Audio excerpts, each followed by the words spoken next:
ปี 2024 Binance ถือว่าเป็นโบรกเกอร์ที่ถูกต้องตามกฎหมายของประเทศไทยค่ะกลตรับรองเป็นที่เรียบร้อยแล้ว แต่ขอพูดถึงข่าวที่ออกมาในเดือนกรกฎาคมปี 2021กลตเคยแถลงว่าณวันนั้น Binance ยังไม่ได้รับการรับรองใดๆค่ะดังนั้นประกอบกิจการในประเทศไทยไม่ได้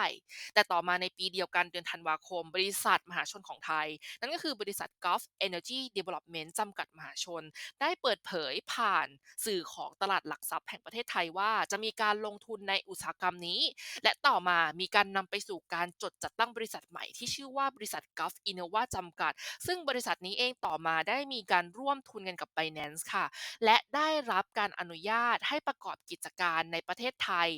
จากกลตเมื่อเดือนพฤศจิกายนของปีที่แล้วปี 2023 ค่ะและได้เปิดให้ใช้บริการในเดือน มกราคมของปี 2024 ดังนั้น Binance ถูกต้องตามกฎหมายประเทศไทยค่ะ